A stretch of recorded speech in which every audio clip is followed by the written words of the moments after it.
Hi everybody, Maria Carton Style Advisor here, and today I am in County Galway and I've just completed a 2-hour wardrobe makeover for my lady because she had to leave unexpectedly an hour early.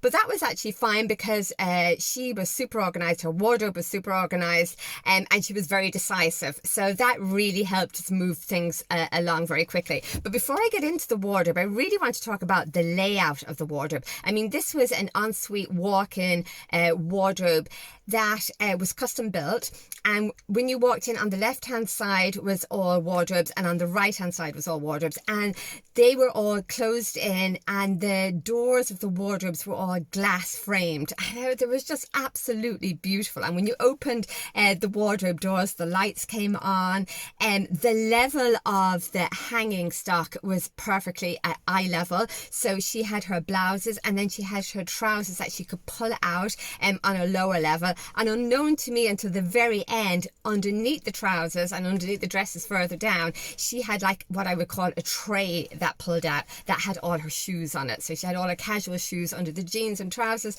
and all her heels under her dresses. Superly, I don't even think that's a word, but really well thought out. And then on the opposite side was her double hanging of jackets, because jackets was a real key part of her wardrobe because of her job. And then it was knitwear, and then there was a really longer line dressers.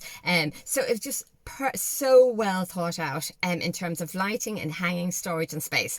So that was the wardrobe, and now the contents of the wardrobe were just equally fabulous as well.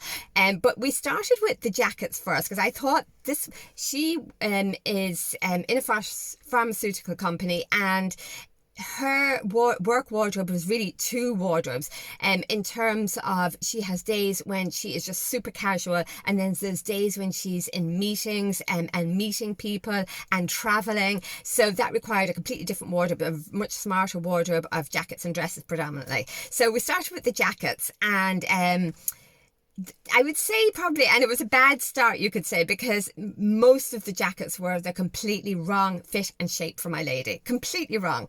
And she was so decisive. She said, yep, you're right, I never could really figure out what was wrong. I was never really 100% happy in them. But my lady was strawberry shaped, so she was tall, she had broad shoulders, she had a strong bust, and with the bust and the jackets, I think probably 2 of about 30 jackets were the right shape for her, and they were just completely wrong on every level.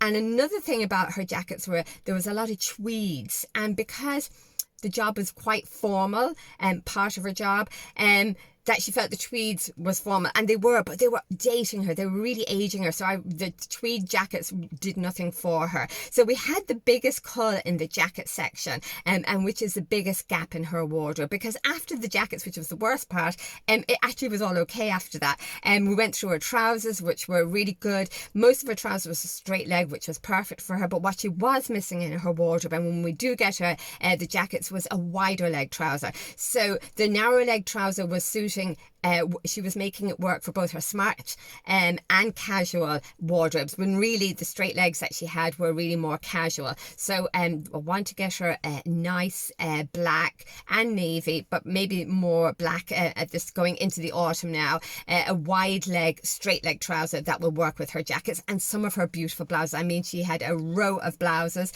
above the jeans and the trousers, and really that was just a case of sorting out winter from summer and casual from dressy, and really when we'd done that, we could see that she had very little dressy winter blouses. So that was on the list as well. Then down to the dresses, and this was all mixed up in terms of occasion wear dresses, day dresses, work dresses, or dresses that she might work out or work or wear at the weekend. So we went through all of those, and I think even though I think mentally she had disregarded a lot of the dresses because they were all at the one end of the wardrobe, ones that were gone too small, that didn't fit her anymore, and she was quite happy to get rid of those.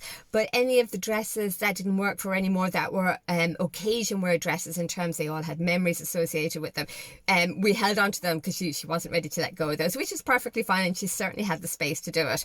So that was the jackets done, the tops, the trousers, the dresses. And coats, I couldn't believe she didn't have one wool coat. Well, she had two downstairs in a spare wardrobe, but they were so dated that she hadn't worn them in years and years. So she had not one good wool coat coming into autumn winter. So she wanted to get two of those. She was good for quilted coats, long coats, in terms of casualness. So that box was all ticked.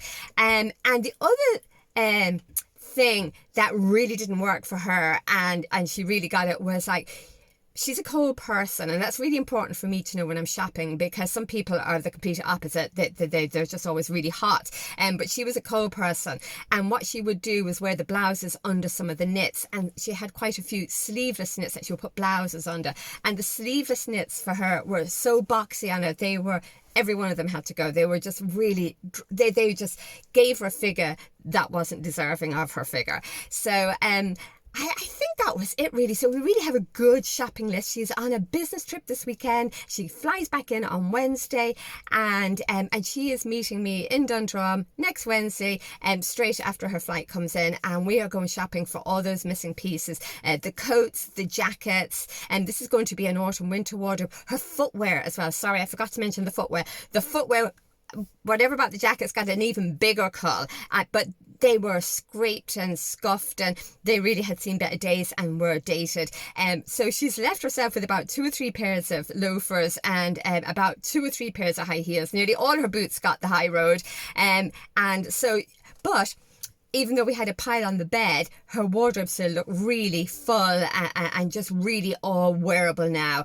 And just a really great morning's work done under pressure. And I'm really looking forward to finishing it off next week with her. So listen, thank you for watching. And while I remember of it, I have a wardrobe makeover promo on at the moment, whereby if you click the link above, you get €50 off. So if you're interested, thank you for watching. Bye.